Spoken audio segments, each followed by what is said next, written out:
Ya, Assalamualaikum warahmatullahi wabarakatuh.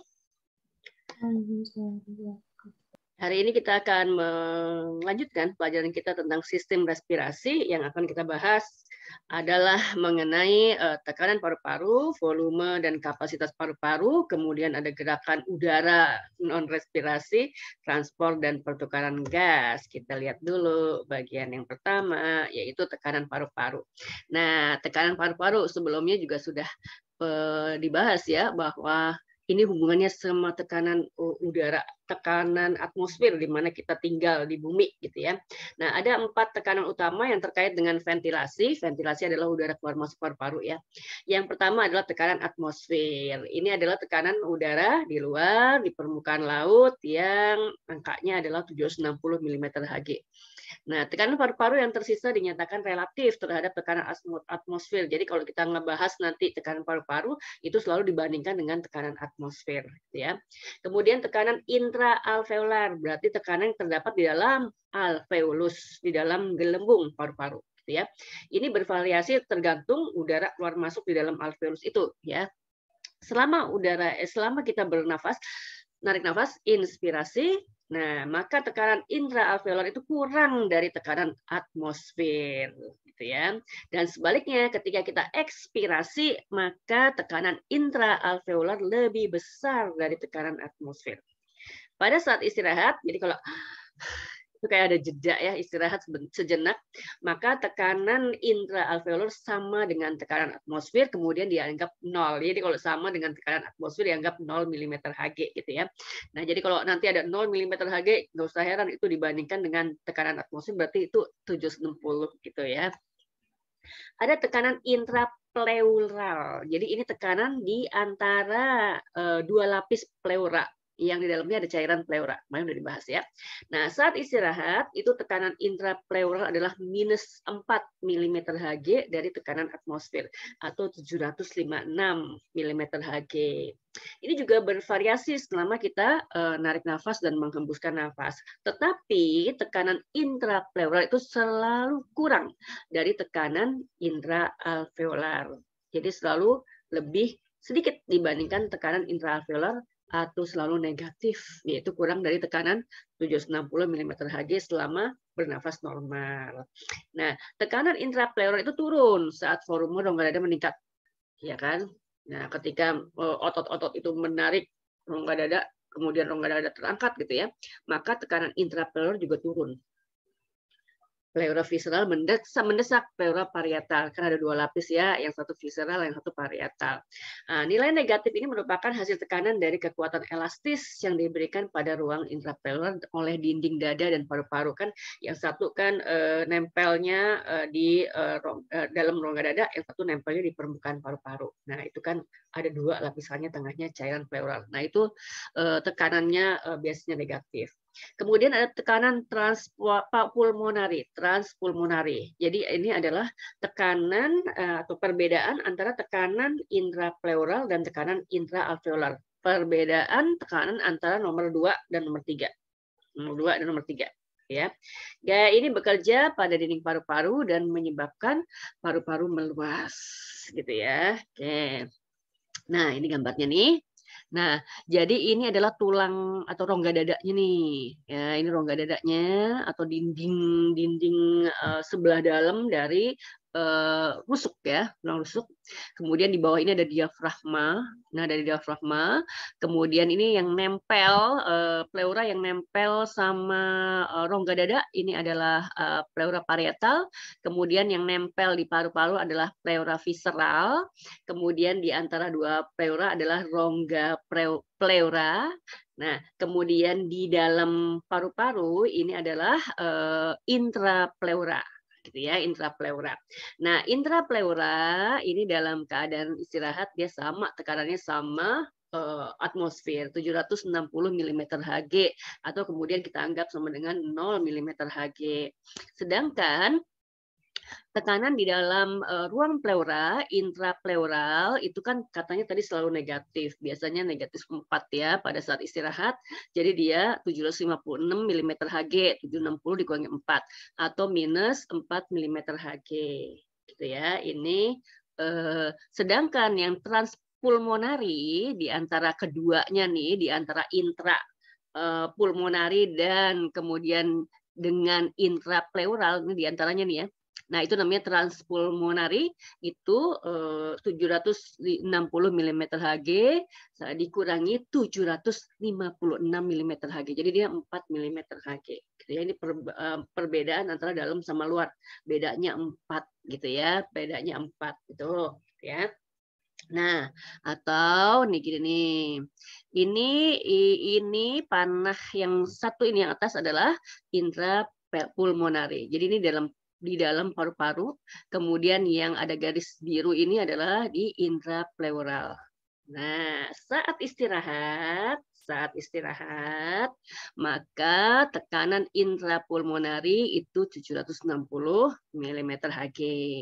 Nah, saat istirahat, tekanan intrapleural itu 756 mm Hg.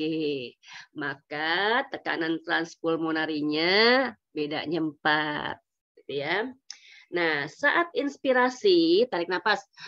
Nah, maka tekanan intrapulmonarinya itu -3, 757 mm Hg.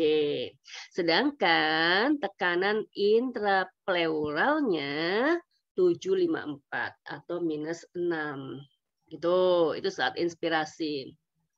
Saat ekspirasi, maka tekanan intrapulmonarinya 763 mm Hg atau +3, sedangkan tekanan intrapleuralnya 756 mm Hg atau -4 gitu ya.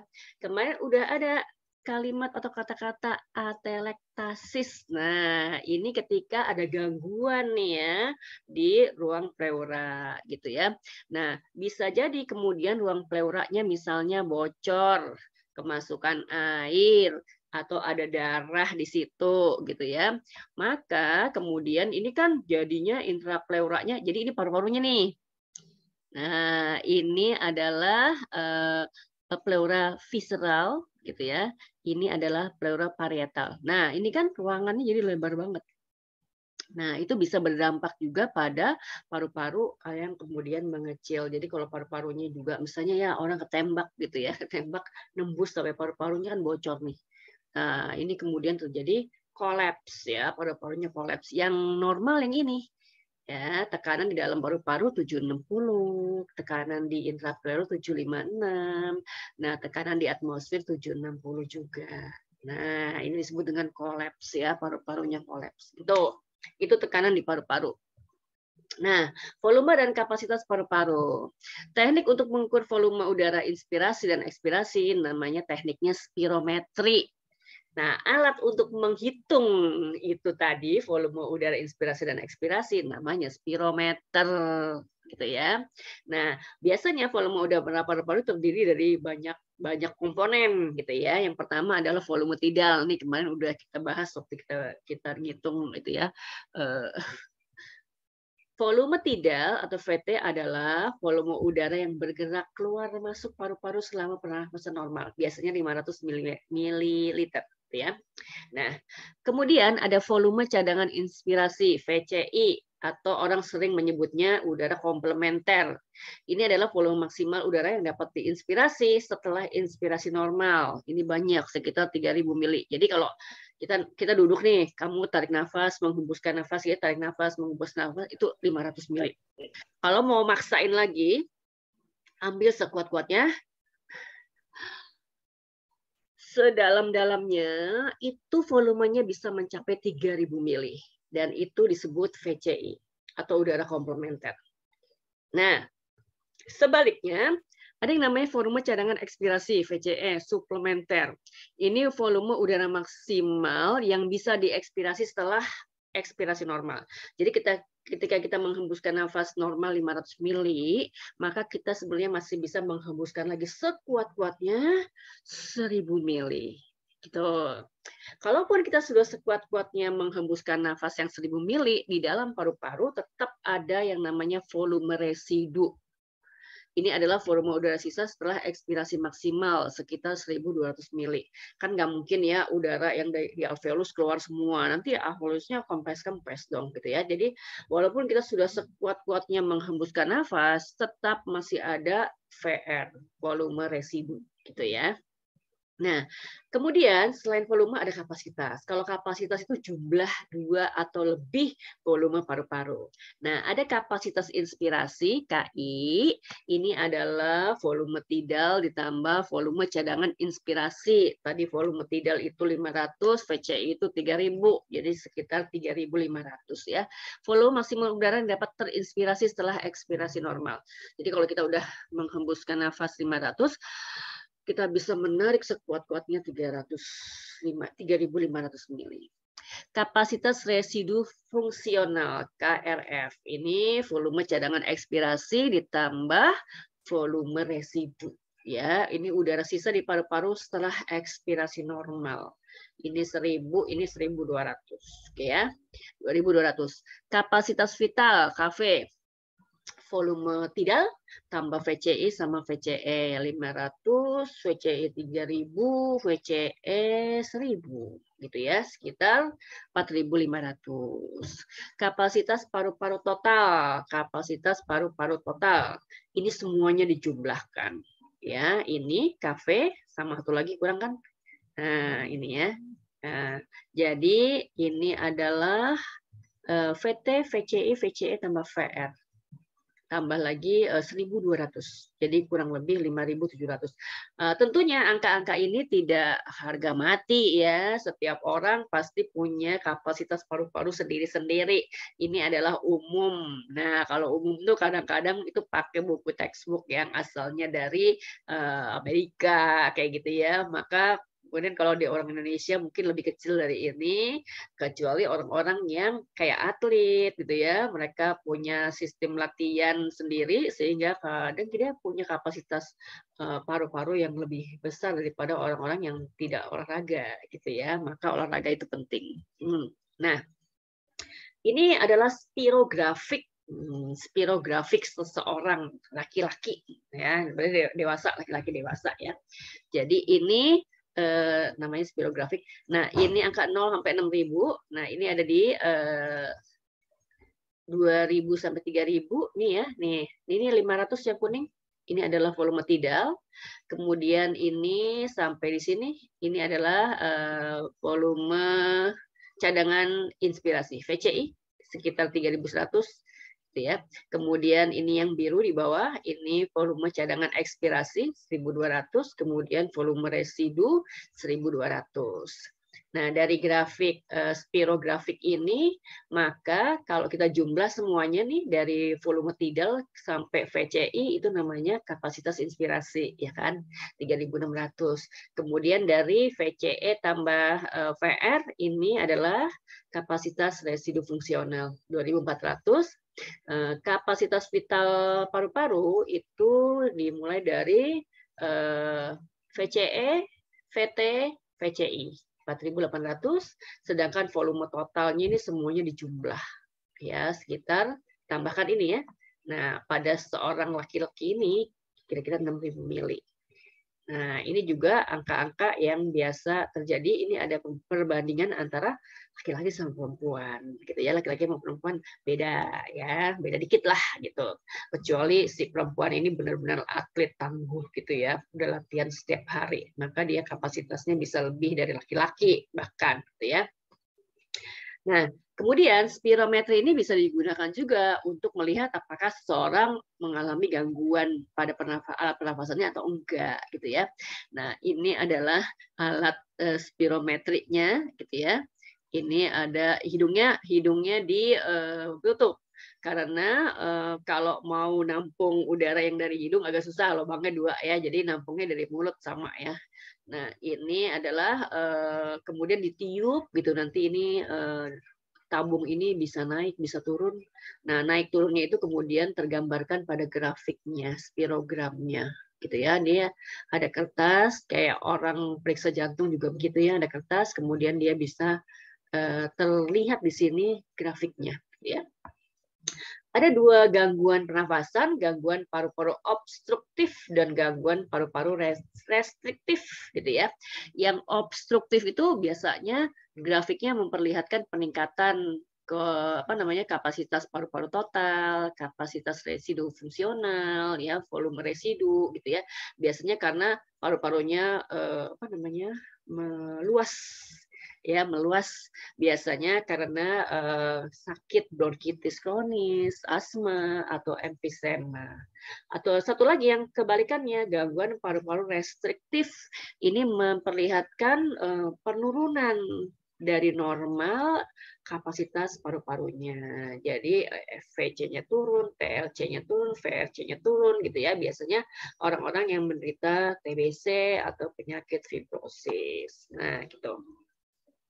Nah, frekuensi pernafasan. Frekuensi pernafasan dipengaruhi oleh jenis kelamin. Ya, perempuan frekuensinya lebih cepat daripada laki-laki, kapasitas total paru-paru laki-laki lebih besar, ya. Umur anak-anak punya frekuensi pernafasan lebih tinggi. Kalau kamu lihat bayi, dia nafasnya cepat banget. Ya, bisa banyak banget, ya, bisa 25-40 kali, ya, 1 menit coba dilihat ya pada bayi. Karena metabolismenya juga cepat, ya. Anak bayi itu kan tambah berat badannya, makin gedenya itu cepatnya. Nah, bisa seminggu bisa nambah berat badan itu kelihatan banget. Nah, itu metabolismenya cepat, gitu ya. Suhu tubuh, setiap kenaikan suhu akan meningkatkan metabolisme karbohidrat, sehingga juga akan meningkatkan frekuensi denyut jantung dan pernafasan. Kemudian posisi dan aktivitas tubuh, gitu ya. Kalau kita lagi olahraga, kemudian berbeda dengan kalau kita lagi duduk rapat, begitu ya, itu beda juga, ya. Emosi, sakit, dan ketakutan itu juga mempengaruhi frekuensi pernafasan. Kalau orang takut biasanya dadanya berdebar-debar dan kemudian nafasnya cepat banget. Adanya kelainan dan gangguan tubuh tadi, kalau sakit pasti kadang bisa terlalu cepat, bisa juga terlalu lambat, gitu ya. Kemudian ketinggian tempat, makin tinggi tempat katanya oksigennya makin tipis. Ketika oksigennya makin tipis, padahal kebutuhan oksigen kita tetap tidak berubah, maka tubuh secara otomatis meningkatkan frekuensinya supaya oksigen yang didapat cukup, gitu ya. Nah, ini ada gerakan udara non respirasi. Ini biasanya gerakan ini menyebabkan pergerakan udara masuk atau keluar paru-paru, tapi tidak terkait dengan pernafasan. Misalnya saat bicara, gitu ya. Kadang kalau bicara itu juga kalau ngomong terus nyerocos gitu ya, kadang itu kekurangan oksigen sehingga kemudian harus berhenti dulu, tarik napas dulu gitu ya. Jadi orang apalagi kalau orang misalnya gemuk atau udah lanjut usia, kemudian kita berbicara berapi-api, maka dia engap, orang Jawa apa orang Betawi bilangnya engap dulu ya. Berhenti dulu, tarik nafas dulu gitu ya. Batuk juga begitu ya. Batuk itu kan tujuan utamanya kan mengeluarkan benda yang tidak diinginkan dari saluran nafas ya, bukan bukan semata-mata untuk mengambil O2.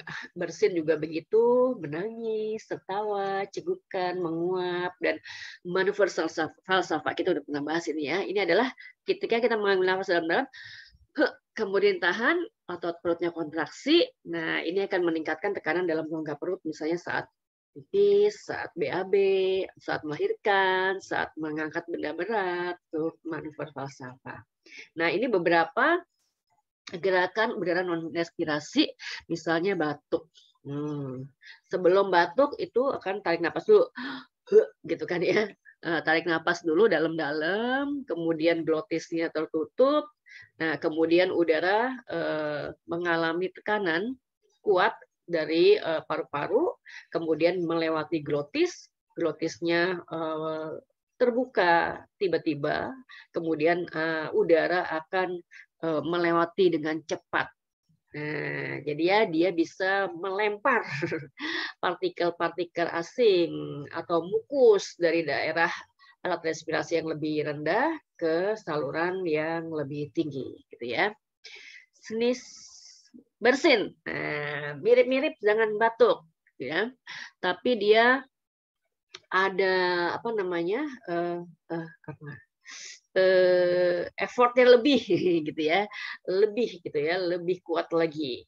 Nah, kalau tadi batuk itu lewat mulut, oh gitu lewat mulut ya. Kalau bersin itu lewat hidung, dia lewat hidung, udaranya keluar lewat hidung, cing gitu ya. Nah, jadi dia lewat hidung itu juga untuk mengusir benda asing. Nangis, inspirasi diikuti dengan keluarnya udara dalam jumlah yang pendek-pendek. Jadinya ya, gitu kan ya. Nah, jadi tarik nafas dulu. Kalau mau nangis ya tarik nafas dulu, kemudian dikeluarkan pendek-pendek. Biasanya ini hubungannya sama emosional gitu ya. Ketawa juga begitu, sama ya. Kalau nangis gitu, kalau kalau ketawa ini juga sama sih ya, ini juga hubungannya sama emosional. Hahaha. Nah, banyak kan lewat mulut. Kalau nangis tadi banyak dari mulut. Banyak lewat hidung, kalau ketawa itu banyak kan lewat mulut. Hahaha. Gitu. Hiccups ini adalah cegukan ya. Nah, ini adalah inspirasi tiba-tiba yang dihasilkan dari apa namanya kejutan, bukan kejutan, apa namanya, iya, apa namanya, kontraksi tiba-tiba ya, spasm ya, dari diafragma. Jadi ini diafragma, otot diafragma kan otot pernapasannya. Nah, kemudian kadang sebenarnya dipercaya sebagai bentuk dari iritasi ya, ada iritasi dari diafragma gitu ya. Ini hubungannya juga dengan kerja saraf gitu ya, yang bekerja pada diafragma. Nah, kemudian biasanya ada suara yang ditimbulkan ketika udara itu menabrak pita suara, kemudian menutup glotis gitu. Yaun itu adalah menguap, very deep inspiration. Tarik nafas dalam-dalam, wah, kemudian dikeluarkan juga dengan kekuatan penuh ya, apa namanya, rahangnya kebuka, jadi lewat mulut gitu ya. Nah, ini biasanya untuk keperluan, jadi orang kalau butuh oksigen banyak gitu ya, diambil, kemudian dihembuskanlah CO2-nya juga dengan kuat gitu ya. Nah, jadi ini ventilasi seluruh alveolus itu. Nah, itu adalah gerakan-gerakan udara non respirasi. Berikutnya sampai jam berapa sih?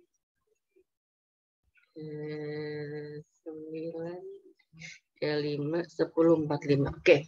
Pertukaran atau transport dan pertukaran gas. Ini ada pertukaran O2 dan CO2 ya.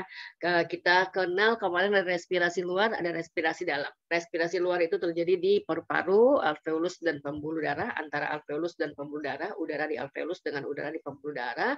Kemudian ada respirasi dalam, itu pertukaran antara O2 dan CO2 antara sel jaringan dengan pembuluh kapiler di permukaan sel dan jaringan. Oke. Nah, komposisi udara di atmosfer pada tekanan 760 mm Hg di hari yang hangat itu terdiri dari, ini adalah kandungan dari udara gitu ya. Nitrogen 78%, oksigen 21%, CO2 0,03%, argon 0,9%, uap air dan gas-gas lain sisanya gitu ya. Jadi udara ini tidak 100% berisi O2, cuma 21% doang berisi O2. Tapi itu sudah sudah melalui adaptasi tubuh kita. Tubuh manusia memang cocoknya berada di atmosfer yang keadaannya seperti ini gitu ya. Yang kadar O2-nya 21%. Ketika kita berpindah ke tempat atau daerah yang tekanannya tidak 760 mm Hg, maka tubuh kita harus beradaptasi lagi. Dan itu bukan perkara yang mudah. Gitu ya. Oke, kalau perbedaannya nggak jauh-jauh dari 760, maka biasanya tubuh kita cuma berasa misalnya, oh sekarang tarik nafasnya jadi sering, frekuensi nafasnya misalnya tadi ya di atas gunung gitu ya, atau di kedalaman laut, di kedalaman laut seusia saya jarang snorkeling misalnya ya, ketika kemudian snorkeling maka kemudian di dada saya itu udah rasanya kayak ditekan kuat banget dan saya harus cepat-cepat muncul gitu ya. Tapi kalau misalnya frekuensi snorkelingnya di mana ya, maksudnya dipersering gitu ya, maka tekanan itu berkurang gitu ya. Maka itu juga perlu latihan. Itu kan kalau snorkeling paling juga 2 meter tuh udah dalam banget ya. Apalagi penyelam-penyelam yang kedalamannya sampai ratusan meter. Kadang mereka harus benar-benar membawa tabung oksigen ya, kalau enggak mungkin kuat gitu ya. Begitu juga orang-orang yang pergi ke luar angkasa. Nah, mereka udah pakai pakaian khusus, juga bawa tabung oksigen. Kalau enggak pasti mati gitu ya. Nah, kemudian perlu dipikir ulang kalau misalnya ada wacana, oh itu planet Mars bisa ditinggalin oleh manusia, ya gitu ya. Di sana tekanan tekanan udaranya berapa gitu ya. Kemudian kandungan O2-nya berapa, buat pindahnya aja ongkosnya berapa gitu kan ya. Nah, kemudian ada selain ada hukum Boyle, ada hukum Dalton yang mengenai tekanan parsial, bahwa setiap gas menggunakan tekanannya sendiri sesuai dengan persentasenya dalam campuran dan tidak dipengaruhi oleh keberadaan gas lainnya. Jadi ada tekanan CO2, ada tekanan O2. Tekanan CO2 tadi kan 0,038% ya, berarti 0,038 per 100 kali 760 mm Hg. Jadi tekanan CO2 itu 0,29 mm Hg. Sedangkan tekanan O2 21% tadi ya, 21 per 100 kali 760 mm Hg sekitar 160 mm Hg. Jadi ada buku mungkin yang nulis 160 mm Hg, ada yang buku memudahkannya sehingga tulis 150 mm Hg ya, sekitar itu. Pertukaran O2 dan CO2 dalam kapiler alveolus dan kapiler darah di sel-sel tubuh terjadi secara difusi. Jadi kalau difusi itu kan pergerakan zat dari yang hipertonis ke hipotonis gitu ya, dari yang berkadar tinggi ke yang berkadar lebih rendah. Nah, difusi ini dipengaruhi oleh ketebalan membran respirasi. Nah, membran respirasi itu ada di membrannya epitel alveolus sama membran sel kalau di sel gitu ya. Nah, ini adalah ketebalan membran respirasi dan luas permukaan membran respirasi. Kemudian ada koefisien difusi, ini adalah perbedaan tekanan parsial ya. Nah, ini ada hitung-hitungannya ya. Nah, pertukaran O2 dan CO2 di kapiler paru-paru. Berarti kita lagi ngomongin respirasi eksternal karena kejadiannya di paru-paru ya. Jadi O2 dan CO2 di kapiler paru-paru. Ingat bahwa gelembung paru-paru itu dibangun oleh selapis sel epitel pipih. Kemudian di permukaannya banyak kapiler-kapiler darah. Jadi O2 dan CO2 dipertukarkan antara O2 yang ada di ruangan alveolus dengan O2 yang ada dengan O2 atau CO2 yang ada di kapiler darah. Kapilernya yang ada di permukaan alveolus gitu ya. Pada alveolus, molekul gas bergerak melalui membran respirasi dari tekanan parsial tinggi ke area bertekanan parsial lebih rendah. O2 dari lingkungan luar masuk ke dalam alveolus. Kita tarik nafas sampai masuklah dia ke alveolus. Jadi sekarang di alveolus itu ada udara yang dari luar yang O2-nya 21% tadi, gitu ya. Yang tekanannya 160 mm Hg, gitu ya. Masuklah dia ke dalam alveolus. Ini sambil dibayangkan ya. Tekanan O2 di alveolus itu 100 mm Hg pada saat itu. Sedangkan tekanan O2 di kapiler paru-paru di permukaannya alveolus itu 40 mm Hg. Kan ada perbedaan. Yang di dalam 100, yang di luar 40 mm Hg.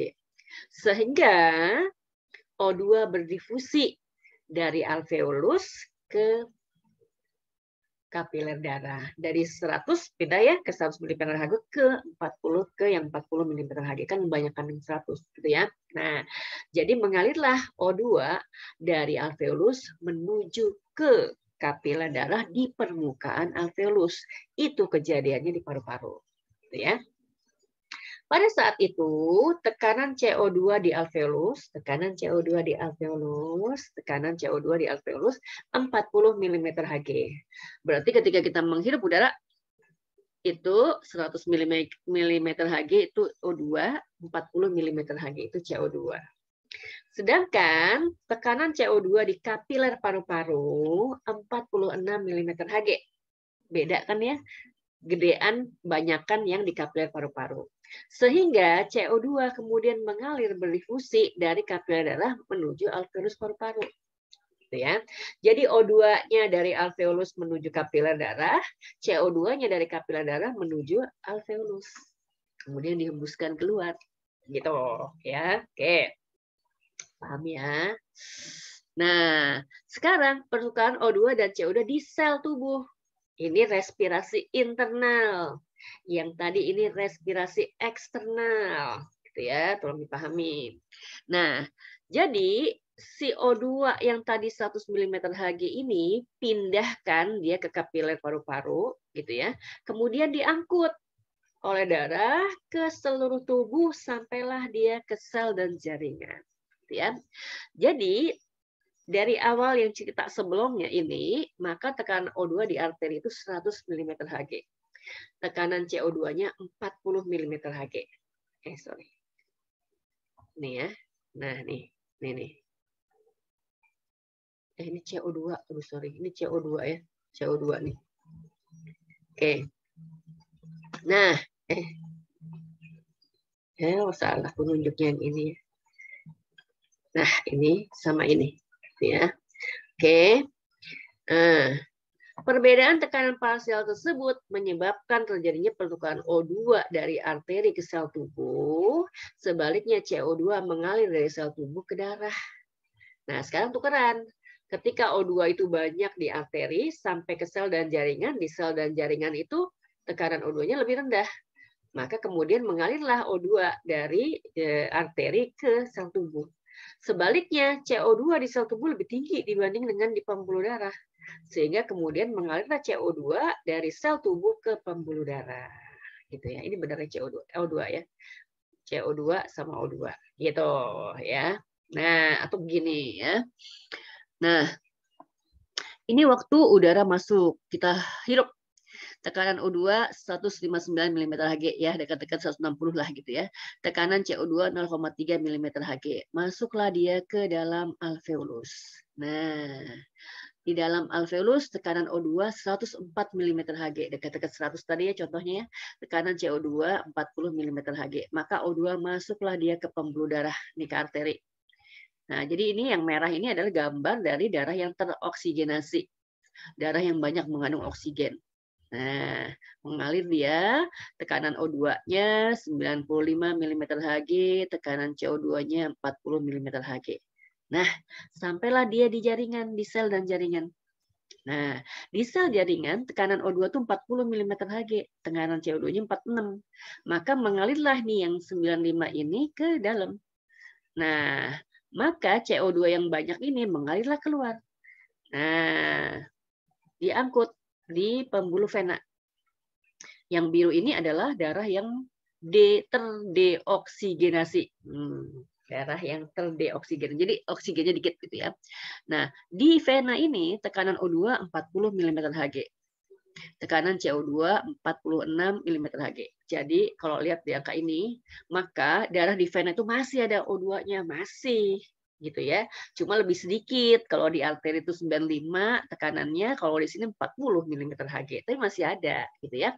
Nah, masuklah dia balik ke paru-paru. Nah, di paru-paru gitu ya. Kemudian bertukarlah CO2-nya keluar, nanti O2-nya masuk lagi kayak gini ya. Ketika menghembuskan, nah, ketika udara dihembuskan, maka tekanan O2 itu 116 mm Hg, tekanan CO2 32 mm Hg. Gitu ya. Atau ini bisa digambarkan seperti ini. Nah, ini adalah respirasi luar. Karena yang digambarkan di sini adalah antara alveolus dengan ini pembuluh darah. Jadi ini adalah respirasi luar. Nah, ini respirasi dalam. Gitu ya. Ini adalah pengangkutan O2. Nah, ini pengangkutan O2 nih. Pengangkutan CO2 di sebelah. Nah, jadi ini adalah ruang alveolus yang tekanan O2-nya 100 mm Hg. Nah, pada saat itu tekanan O2 di arteri 40 mm Hg. Maka mengalirlah O2 dari alveolus ke arteri. Sehingga sekarang tekanan O2-nya di arteri 100 gitu ya. Mengalir dia ke seluruh tubuh. Nah, sampailah dia ke sel dan jaringan. Nah, di sel dan jaringan itu tekanan O2-nya bisa kurang dari 40 mm Hg. Sehingga kemudian O2 ini masuk dalam. Nah, gitu ya. Masuk ke dalam, dipakai. Nah, ketika keluar lagi, maka tekanan O2 masih 40 mm Hg, sama ini. Nah, ini kemudian akan mengalir lagi begitu, nanti ketambahan lagi, berulang lagi prosesnya. Sedangkan tekanan CO2, ini di respirasi luar, ini di respirasi dalam, gitu ya. Pada saat kita menarik nafas, oh ini menghembuskan nafas ya, menghembuskan nafas berarti dia dari sini dulu ya. Tekanan CO2 di vena itu 40, CO2 di vena 40, nah di sel dan jaringan 46. Sehingga kemudian mengalirlah CO2 ke pembuluh darah vena. Nah, sekarang tekanan CO2 di vena 46, kemudian ini akan sampailah dia ke paru-paru, dan kemudian di sini 46, di sini 40, maka mengalirlah dia keluar. Gitu ya, itu tekanan O2 dan CO2. Ini O2, ini CO2, ini respirasi luar, ini respirasi dalam, ini respirasi dalam. Ini jadiin satu, gambarnya begini. Gitu ya. Benar kan? Oke. Nah,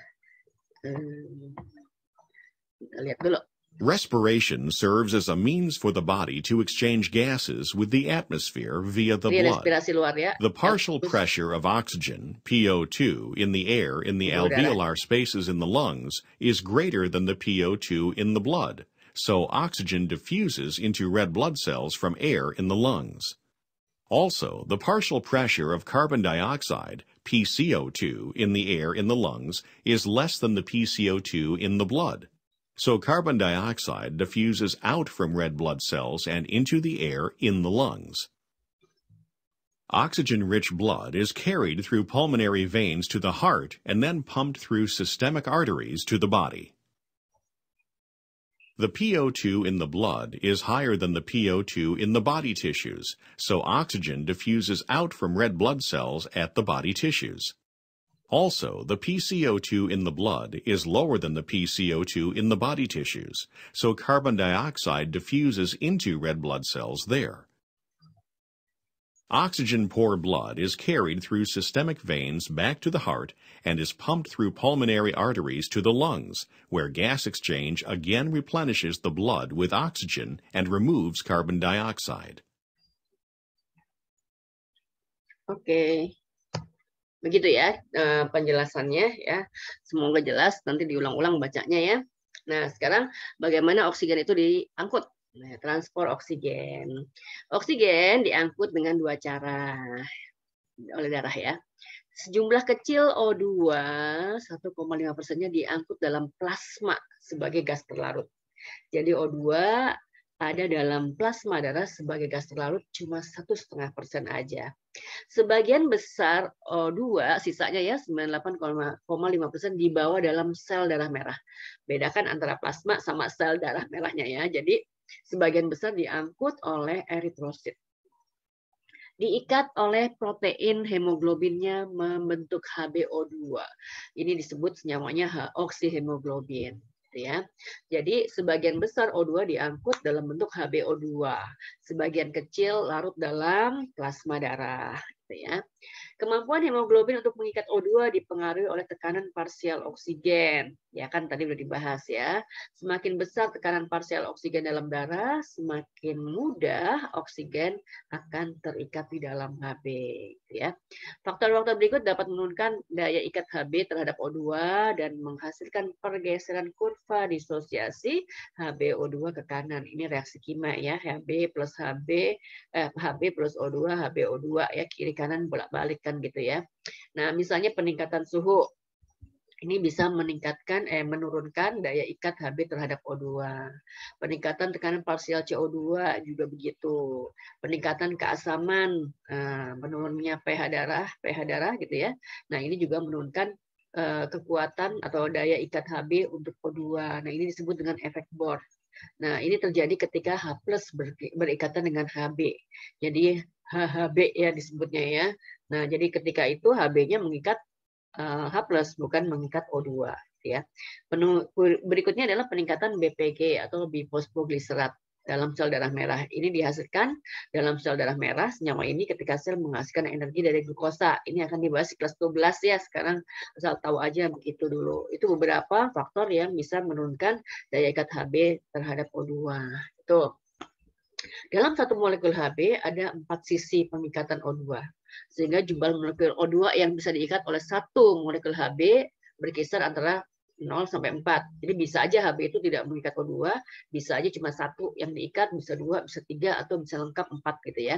Jika oksigen yang terikat itu 4 molekul, itu dikatakan Hb-nya itu jenuh ya, 100%. Ini saturasi 100%. Nah, saturasi ini sering kita dengar kata-kata ini ketika pandemi ya. Kadang orang yang menderita COVID itu tiba-tiba saturasinya turun tidak 100%. Nah, ini berbahaya banget, makanya secara periodik harus diukur saturasinya. Ya, bahkan hampir kayaknya ya saya punya di rumah ya. Saturasi waktu kita COVID kita mesti punya alat ini, kita mesti punya oksigen cadangan, tabung oksigen gitu ya, karena COVID ini menyebabkan tiba-tiba entah kenapa saturasi tiba-tiba turun ya. Kalau udah sampai di bawah 95 itu udah bahaya banget, kita mesti beneran pakai oksigen tambahan. Pada 100% saturasi, setiap gram hemoglobin membawa 1,34 mili oksigen. Nah, ini ada contoh perhitungan lagi ya. Hemoglobin dalam darah itu 12-17 gram per desiliter, atau rata-rata 150 gram per liter. Ini adalah kadar hemoglobin di dalam darah, 150 gram per liter. Gitu ya. Kapasitas angkut O2 itu 1,34 mili per gram. Nah, jadi kalau ini dihubungkan dengan yang angka di atas, maka 1,34 mili per gram dikali 150 gram per liter. Jadi kurang lebih 200 mili per liter. Curah jantung 5 liter per menit.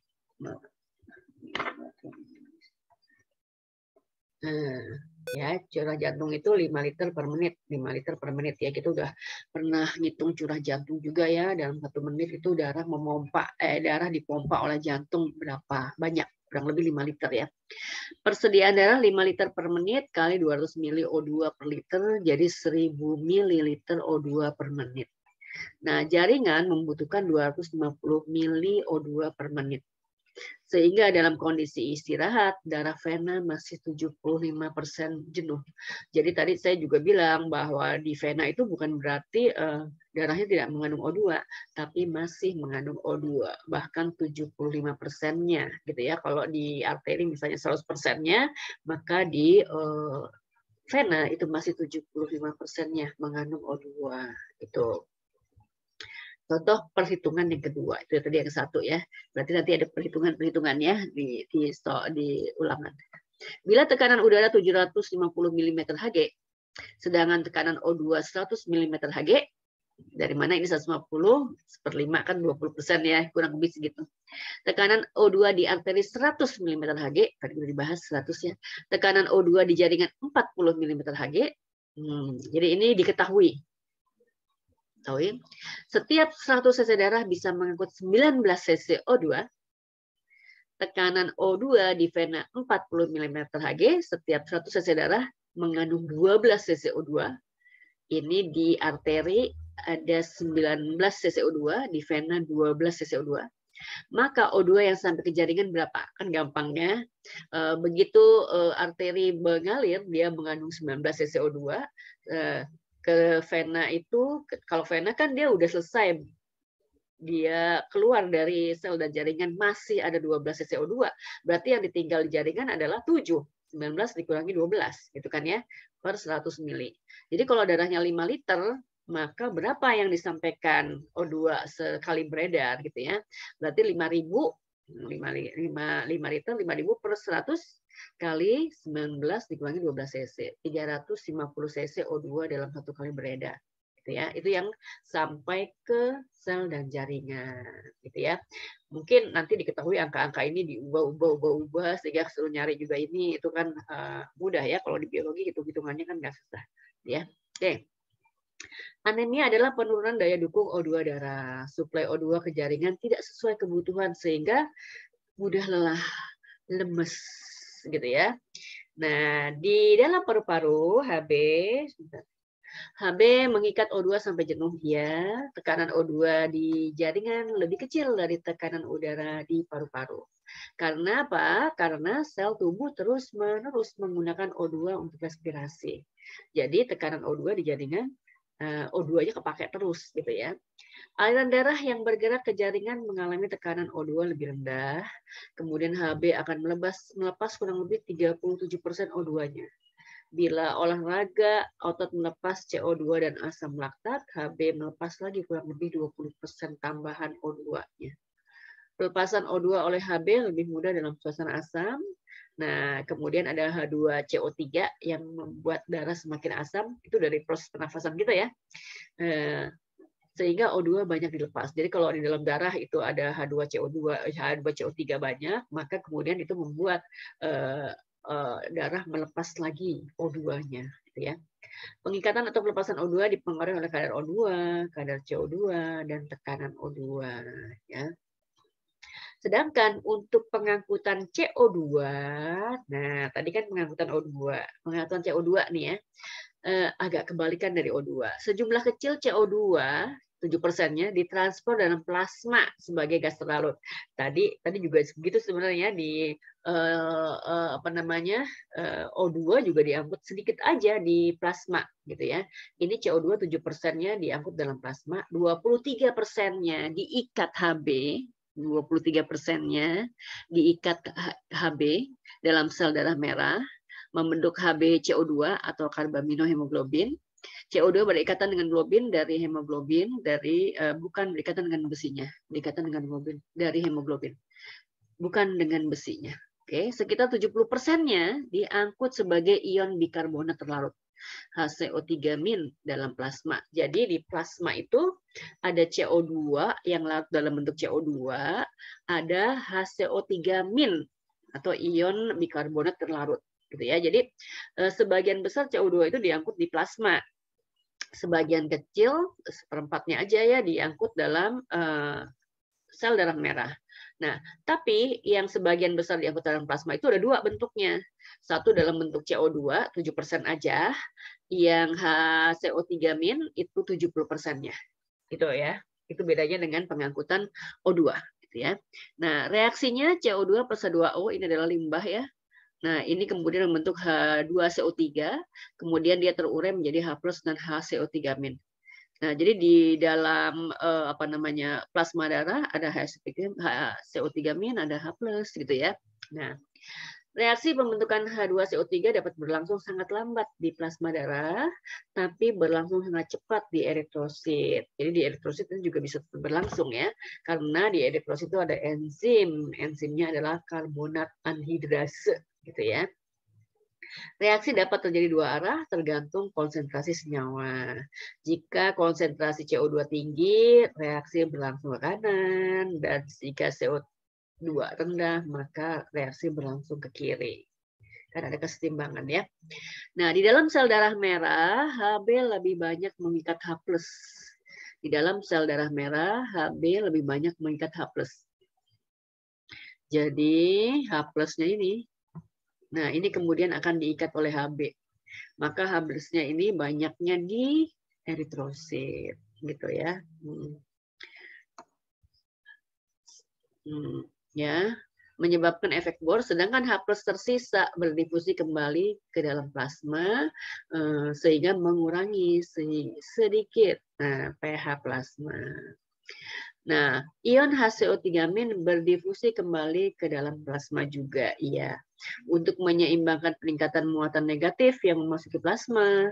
Kemudian ada ion klorida menyebar ke arah yang berlawanan. Nah, jadi untuk menyeimbangkan muatan negatif dari plasma kemudian ke eritrosit itu ada ion klorida, gitu ya, yang kemudian mengalir berlawanan dengan HCO3-. Nah, ini dikenal dengan peristiwa atau reaksi namanya pertukaran klorida. Nanti akan dijelaskan melalui gambar ya. Kadar asam karbonat dan bikarbonat yang tinggi menyebabkan asidosis. Nah, jadi kalau banyak asam karbonat dan bikarbonat di dalam darah, maka menyebabkan asidosis. Itu disebut alkali darah menjadi lebih asam. Jadi bukannya darahnya jadi asam, tapi alkali darahnya turun, disebutnya begitu ya.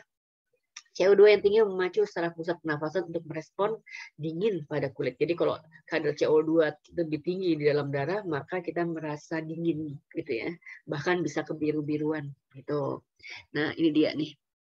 Nah, ini di jaringan, berarti ini respirasi dalam karena ini jaringan ya. Ini sel dan jaringan, ini di paru-paru, ini respirasi luar, ini eksternal, respirasi eksternal, ini respirasi internal. Nah, ini di sel dan jaringan, ketika O2, nih O2 masuk ke dalam sel dan jaringan dan CO2 keluar, gitu ya. Ini ada cairan interstisial, cairan yang ada di sela-sela sel dan jaringan, gitu ya. Jadi CO2 gitu masuk, ini larut dalam plasma. Kemudian CO2 ini bisa bereaksi dengan H2O, ini reaksinya lambat, membentuk H2CO3, kemudian terurai menjadi HCO3-, dan kemudian HCO3- plus H+. Ini kemudian terikat dalam protein plasma. Gitu ya. CO2 yang lain akan masuk ke dalam sel darah merah. Ini adalah sel darah merah. Berikatan juga dengan H2O. Ini berikatannya cepat karena ada enzim karbonat anhidrase. Sama ya, membentuk H2CO3, kemudian terurai menjadi HCO3- dan H+. HCO3-nya kemudian keluar ke plasma. Gitu ya. H+-nya kemudian berikatan dengan Hb, membentuk HHB. Gitu ya.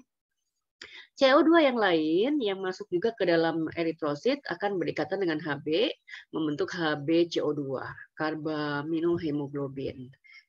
Nah, kemudian ini kan udah HbO2 ya. Nah, kemudian HCO3-nya keluar. Nah, supaya muatan negatifnya seimbang, maka di dalam plasma ada Cl yang kemudian masuk ke dalam eritrosit. Ini yang disebut dengan pertukaran klorida. Pertukaran klorida. Gitu ya. Nah, ini kemudian beredar bersama darah sampailah dia di paru-paru. Gitu ya. Sampai di paru-paru, CO2 yang larut dalam plasma itu kemudian berdifusi ke alveolus. Ini adalah epitelnya pembuluh darah, kemudian ini adalah epitelnya alveolus, gitu ya. Nah, kemudian H plus HCO3- yang tadi gitu ya, kemudian kembali membentuk H2CO3 dalam reaksi yang lambat, kemudian terurai menjadi CO2 dan H2O, juga keluar masuk ke dalam alveolus, dibuang gitu ya. Nah, reaksi yang tadi di dalam darah ini adalah reaksi kebalikan dari pertukaran klorida di dalam paru-paru, kemudian HCO3- yang tadi ada di plasma, tadi keluar ya, kemudian masuk lagi ke dalam sel darah merah, Cl- yang tadi ada di dalam, ini kan masuk dalamnya, kemudian dia keluar lagi ke plasma darah lagi. Kemudian ini pokoknya reaksi sebaliknya ya di dalam paru-paru, HCO3- kemudian bergabung dengan H+ menjadi H2CO3 dalam reaksi yang cepat karena dibantu oleh karbonat anhidrase, kemudian terurai menjadi H2O plus CO2, kemudian berdifusi keluar menuju ke ruangan alveolus, dibuang. Gitu ya.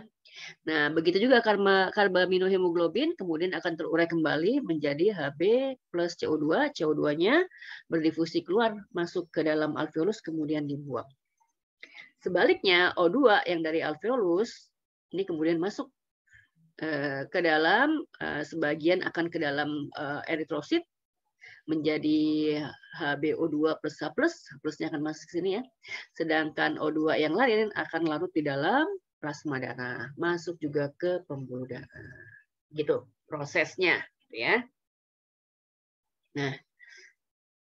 Nah, bisa juga gambarnya macam-macam ya, cuma supaya lebih lagi paham. Nah, ini adalah respirasi dalam. Pokoknya kalau ada tisu sel, ini gambar sel, berarti ini kemudian ini kapiler, ini respirasi dalam. Kalau ini alveolus, ini pembuluh darah, berarti itu respirasi luar, gitu ya.